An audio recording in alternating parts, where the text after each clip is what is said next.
देख रहे हैं न्यूज इंडिया, आपके साथ मैं हूं चारुल शर्मा। रुक करेंगे उत्तराखंड की खबरों का। सबसे पहले बात बड़ी खबर की। देहरादून से ये बड़ी खबर आ रही है, जहां पर बुलडोजर एक्शन पर सीएम धामी का बयान आया है। अतिक्रमण के नाम पर नहीं होगा बुलडोजर एक्शन, अतिक्रमण हटाने के नाम पर नहीं होगा उत्पीड़न, लैंड जिहादियों के खिलाफ होगी सख्त कार्रवाई, सरकारी जमीन पर अवैध निर्माण तोड़े जाएंगे। सीएम धामी ने सभी डीएम को निर्देश दे दिए हैं, किसी के भी वैध निर्माण को नहीं तोड़ने का आदेश दिया गया है। तो अतिक्रमण के नाम पर बुलडोजर एक्शन नहीं किया जाएगा, अतिक्रमण हटाने के नाम पर किसी का उत्पीड़न नहीं किया जाएगा, लैंड जिहादियों के खिलाफ सख्त कार्रवाई की जाएगी, सरकारी जमीन से अवैध निर्माण हटाया जाएगा। बड़ी खबर आपको बताई जा रही है।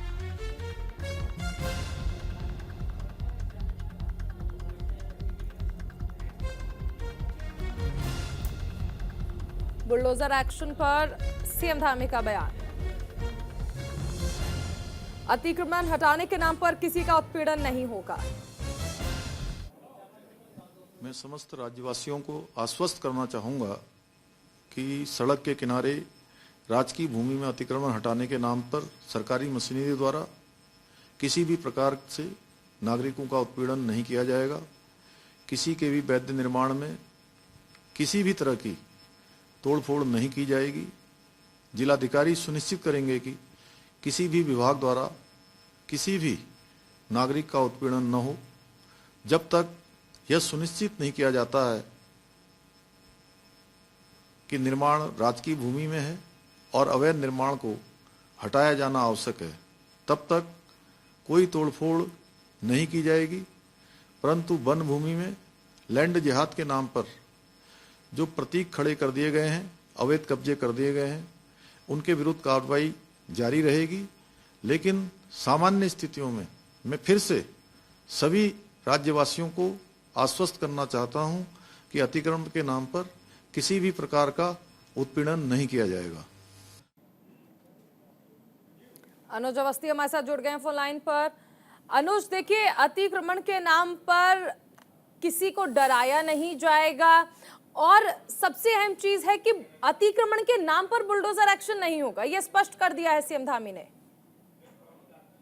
जी बिल्कुल चारुल, जिस तरीके से लगातार पूरे उत्तराखंड में लैंड जिहाद को लेकर के पहले भी मामले आए थे और अभी भी हाल फिलहाल भी कई इस तरीके के मामले आए हैं, इसको लेकर के प्रशासन बड़ा सख्त है। और चाहे वो राजधानी देहरादून हो या हल्द्वानी हो, बाजपुर हो, उधम सिंह नगर हो, हरिद्वार हो, तो यहाँ पे जितने भी अतिक्रमण का जो अभियान चलाया गया, ये शासन के द्वारा चलाया गया, प्रशासन के द्वारा चलाया गया।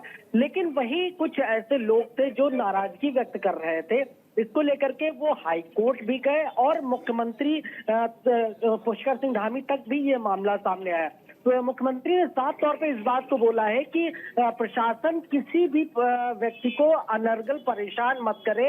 अगर जो लैंड जिहाद, एक्चुअली जो लैंड जिहाद कर रहे हैं, जो भूमि में अतिक्रमण कर रहे हैं, चाहे वो वन फॉरेस्ट विभाग की जमीन हो या ग्राम समाज की जमीन हो, ऐसी जो सरकार की जो जमीन है उस पे अगर कोई अतिक्रमण करता है, उस पे अगर कोई कब्जा करता है, उसके खिलाफ सख्त से सख्त कार्रवाई की जाए। लेकिन वहीं अगर बात करें जो अन्य लोग हैं, जो आम पब्लिक है, जो अतिक्रमण नहीं कर रही है, प्रशासन उनको किसी भी प्रकार से परेशान मत करे।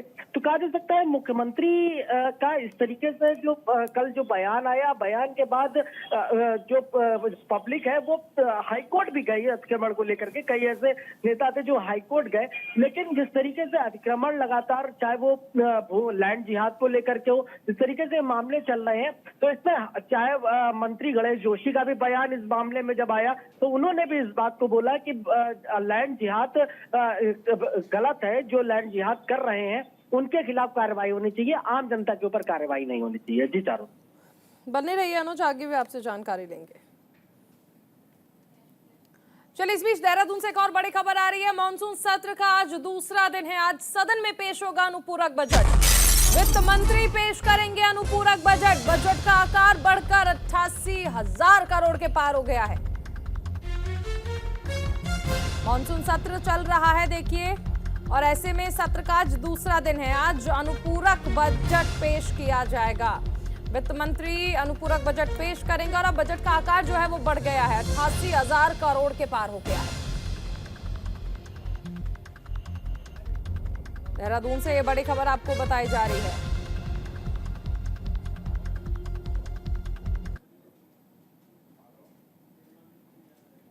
तो 1100 करोड़ रुपए का अनुपूरक बजट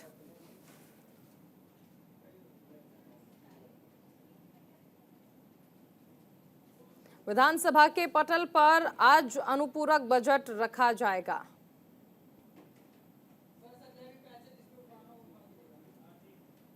दो 2023 का बजट आकार 88,000 करोड़ के पार हो चुका है।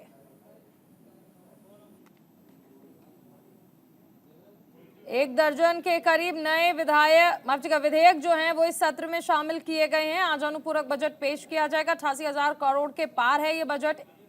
1100 करोड़ रुपए का अनुपूरक बजट है ये।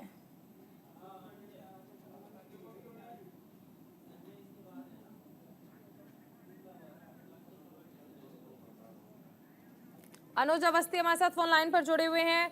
अनुज, आज पेश किया जाएगा अनुपूरक बजट, क्या क्या खास हो सकता है?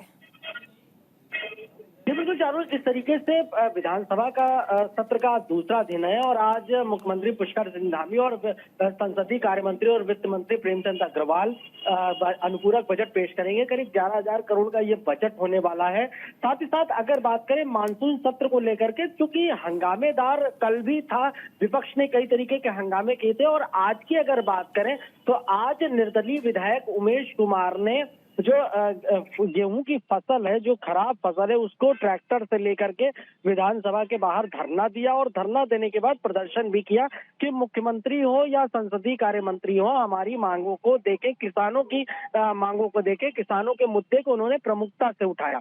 अगर बात करें विपक्ष को लेकर के, चूंकि कांग्रेस पार्टी के जो विधायक हैं या नेता प्रतिपक्ष यशपाल आर्य है, उन्होंने भी कई तरीके के मुद्दे, चाहे वो महंगाई को लेकर के हो या अंकिता हत्याकांड को लेकर के, वीआईपी को लेकर के हो या बेरोजगारी को लेकर के हो, तो कई ऐसे मुद्दे। और साथ ही साथ एक बड़ा मुद्दा, चूंकि बाजपुर में जो लगातार लैंड जिहाद को लेकर के भी हो, या जो किसानों की जमीन करीब 2,500 एकड़ जो जमीन है किसानों की, वो सरकार के द्वारा चिन्हित नहीं की जा रही है, उसको लेकर के भी सदन के पटल पे बड़ा मामला रखा गया।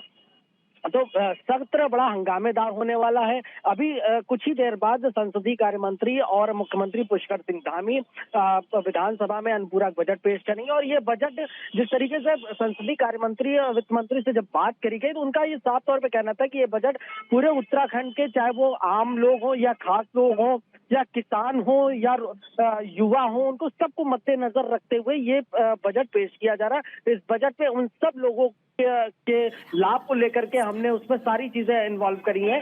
जब इस बजट को हम पेश करेंगे तो पूरे प्रदेश में विकास और प्लस साथ ही साथ जो ग्लोबल इन्वेस्टर समिट 2023 हो रहा है, उसको लेकर के भी जिस तरीके से लगातार प्रयास भी चल रहे हैं, उसको लेकर के भी सदन के पटल पे बहुत सी ऐसी बातें हैं जो रखी जाएंगी। जी चलिए अनुज, आप बने रहिए, आगे आपसे जानकारी लेंगे। उत्तराखंड ग्लोबल इन्वेस्टर समिट पर सीएम पुष्कर सिंह धामी का बयान आया है। 2,50,000 करोड़ रुपए के निवेश का लक्ष्य रखा गया है। निवेश को बढ़ावा देने के लिए नीतियों में सुधार किया गया है। 6,000 एकड़ का लैंड बैंक किया गया है तैयार। एमएसएमई नीति और सेवा क्षेत्र नीति में सुधार होगा। लॉजिस्टिक नीति और सोलर नीति में भी सुधार होगा। देहरादून में सितंबर में होगा इन्वेस्टर समिट।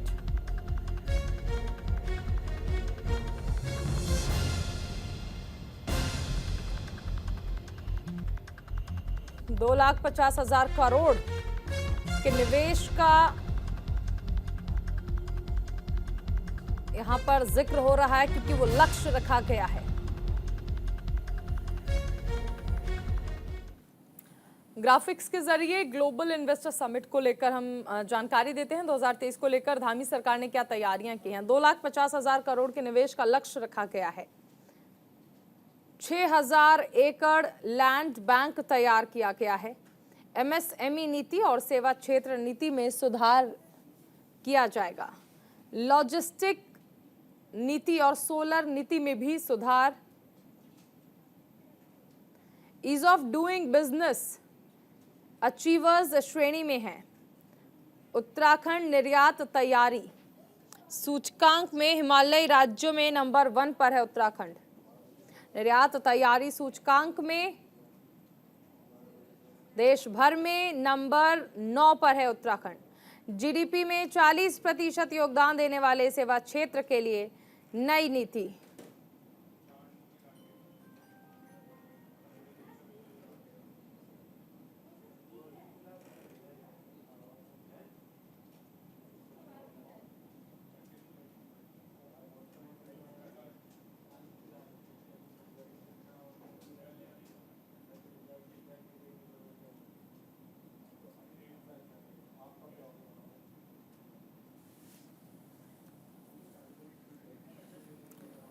चलिए आगे बढ़ते हैं। बीजेपी की डबल इंजन सरकार में उत्तराखंड तेजी से विकास कर रहा है। इसके पीछे केंद्र की मोदी सरकार और राज्य की धामी सरकार है कि वो नीतियां हैं जिन्हें खास तौर पर उत्तराखंड में औद्योगिक निवेश को बढ़ावा देने के लिए अमल में लाया गया।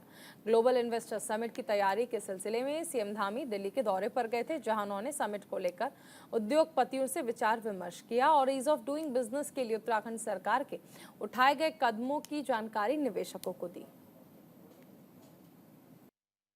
उद्योगों के लिए हम नई पॉलिसी ला रहे हैं। इस साल दिसंबर माह में हम ग्लोबल इन्वेस्टर समिट करने वाले हैं, जिसमें पूरे देश दुनिया के उद्योग समूह से जुड़े हुए लोगों को हम बुलाएंगे। माननीय प्रधानमंत्री जी से भी हमने अनुरोध किया है कि वह भी हमको अपना मार्गदर्शन और आशीर्वाद देने के लिए उसमें आएंगे। तो निश्चित रूप से उत्तराखंड के अंदर 6000 एकड़ जमीन अभी हमने लैंड बैंक के रूप में निकाली है। तो जो देश दुनिया के आज सभी उद्योग क्षेत्रों से जुड़े हुए लोगों के लिए एक पॉजिटिव माहौल, एक सकारात्मक वातावरण उत्तराखंड के अंदर बढ़ा है। औद्योगिक क्रांति के पथ पर है उत्तराखंड। ग्राफिक्स के जरिए जानकारी देते हैं सीएम धामी। डबल इंजन सरकार से विकास को तेज गति मिली है। ग्लोबल इन्वेस्टर समिट 2023 का भव्य आयोजन होने वाला है।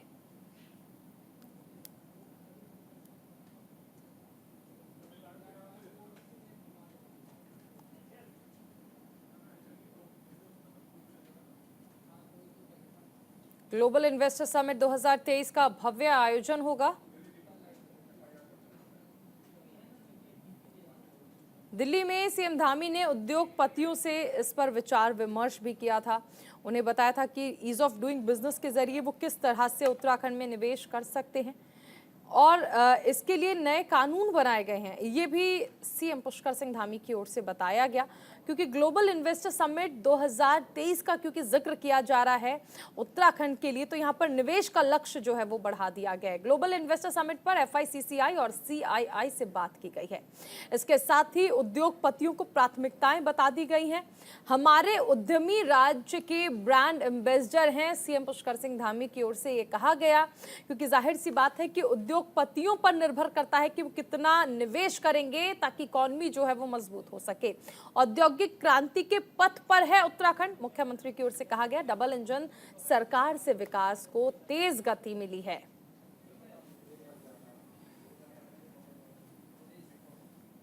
प्रधानमंत्री नरेंद्र मोदी ने देश की अर्थव्यवस्था को $5 ट्रिलियन बनाने का लक्ष्य रखा है। इसी को ध्यान में रखते हुए उत्तराखंड की धामी सरकार ने राज्य की इकोनॉमी को मजबूत बनाने के लिए सशक्त उत्तराखंड मिशन लॉन्च किया, जिसके तहत अगले 5 सालों में राज्य की GDP दुगना करने का लक्ष्य है। इस लक्ष्य को पाने के लिए धामी सरकार उत्तराखंड ग्लोबल इन्वेस्टर समिट 2023 का आयोजन कर रही है, जिसके लिए सरकारी अमला जोरों शोरों से जुटा है। उत्तराखंड चूँकि आज निवेशकों के लिए एक आकर्षक निवेश का स्थान बन गया है, वहाँ की हमने जो पॉलिसी है, इंडस्ट्री की पॉलिसी है, MSME पॉलिसी है, टूरिज्म पॉलिसी है, इन सभी पर हमने बहुत सारा विचार करने के बाद जो उसका सबसे अच्छा रास्ता हो सकता है, सरल रास्ता हो सकता है, हाइड्रो की पॉलिसी है, सौर ऊर्जा की नीति है, उन सभी को हमने संशोधित भी किया है। और जो उद्योग समूह के लोग हैं उनके साथ बात करने के बाद उनके जो सुझाव थे, उन सुझावों को भी अमल में लाए हैं। देहरादून में हमने इसकी बैठक की है, सभी के सुझाव लिए हैं, यहाँ भी करेंगे, उसके बाद देश के अन्य स्थानों पर भी करेंगे।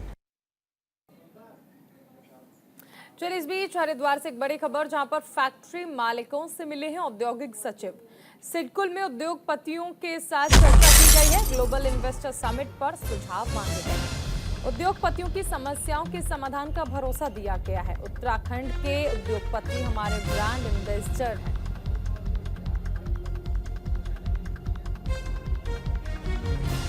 फैक्ट्री मालिकों से मिले हैं औद्योगिक सचिव। ग्लोबल इन्वेस्टर समिट पर सुझाव मांगे गए हैं। उद्योगपतियों की समस्याओं के समाधान के लिए रास्ता निकालने की बात कही गई है। औद्योगिक सचिव ने मुलाकात की है। ग्लोबल इन्वेस्टर समिट पर विचार विमर्श मांगे हैं।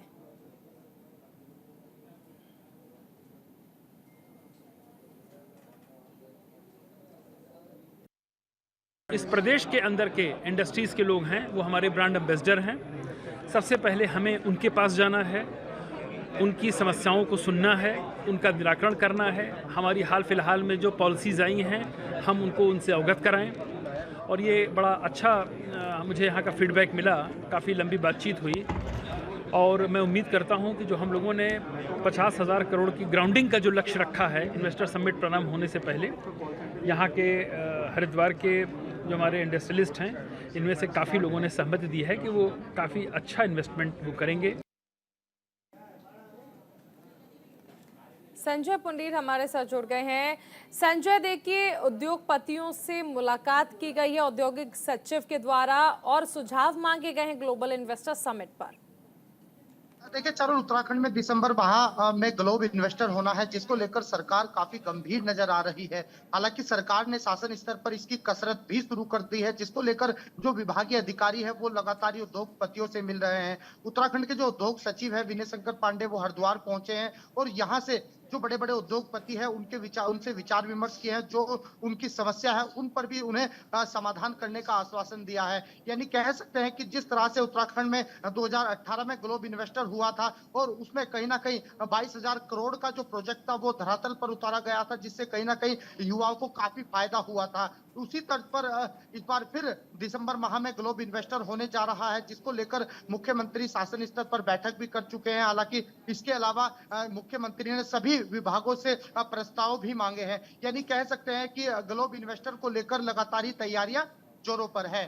चारों बिल्कुल संजय, ये भी जानना चाहेंगे कि क्योंकि कहा जा रहा है कि इकॉनमी जो है वो बढ़ेगी, रिफॉर्म्स किए गए हैं कानून में ताकि बेहतर जो है निवेश वो हो सके। इसके लिए क्या क्या लगता है कि क्योंकि कहा तो जा रहा है कि उत्तराखंड में जो उद्योगपति हैं वो ब्रांड एम्बेसडर हैं, लेकिन उनके लिए किस तरह के ऑफर्स होंगे, क्या क्या ऐसी चीज़ें हैं जहाँ पर वो निवेश कर पाएंगे ताकि इकॉनमी में सुधार हो सके? देखिए चरण उत्तराखंड ही नहीं, देश के कोने कोने से अगर कोई भी उद्योगपति उत्तराखंड में निवेश करना चाहता है, यहाँ पर ग्लोबल इन्वेस्टर में भाग लेना चाहता है, तो उसके लिए कहीं ना कहीं हम देख रहे हैं कि जो तमाम रोड शो है वो भी देश के कोने कोने में देखने को मिल रहे हैं। हालांकि लगातार ही जो उत्तराखंड के उच्च अधिकारी है वो तमाम उद्योगपतियों से मिल रहे हैं। उनका यही कहना है कि सबसे पहले उनकी समस्याओं का समाधान किया जाएगा और जिस तरह लगातार ही उत्तराखंड की इकोनॉमी को लगातार बढ़ाया जा रहा है, उसे मजबूत किया जा रहा है, इसको लेकर उद्योगपति इसमें इन्वेस्ट कर सकते हैं। संजय, एक सवाल और समझना चाहेंगे कि क्योंकि बात हो रही है ग्लोबल इन्वेस्टर समिट की, उत्तराखंड की जो भौगोलिक स्थिति है अगर उसे देखा जाए तो कहीं ना कहीं जो उद्योगपति होंगे उनके जहन में एक डर जरूर रहेगा, क्योंकि पहाड़ी राज्य होने के साथ साथ प्राकृतिक आपदाओं से जूझता रहता है। ऐसे में एक स्टेबिलिटी जो हर कोई चाहता है कि कोई भी प्राकृतिक आपदा जो है वो उसके आसपास ना आए, वो कैसे उत्तराखंड सरकार दे पाएगी, उसका आश्वासन कैसे मिलेगा? देखिए उत्तराखंड में हम लगातार देखते हैं कि सरकार, राज्य सरकार हो या फिर केंद्र सरकार हो, लगातार ही विकास कार्यों को बढ़ावा दे रही है। इसके लिए समय समय पर जो उद्योगपति हैं या फिर जो उत्तराखंड में निवेश करने वाले निवेशक हैं उनसे समय समय पर चर्चा भी की जाती है, लेकिन उनके अंदर भी कहीं ना कहीं एक डर बना रहता है, क्योंकि हम देखते हैं कि उत्तराखंड में आपदा जैसे हालात हो गए थे और देखा है कि भूदशाओं भी उत्तराखंड में लगातार देखने को मिल रहा था। तो कहीं ना कहीं सरकार उन्हें एक भरोसा दे रही है कि अगर उत्तराखंड में आप निवेश करते हो आपको किस तरह से फायदा होने वाला है और किस तरह से यहाँ की इकोनॉमी को मजबूत किया जा सकता है। इसी पर पूरा एक प्रोजेक्ट तैयार किया जा रहा है, एक ऐसा ढांचा तैयार करने की कोशिश की जा रही है ताकि जो निवेशक है उन्हें एक भरोसा मिल सके। चारुल, शुक्रिया संजय इस तमाम जानकारी के लिए।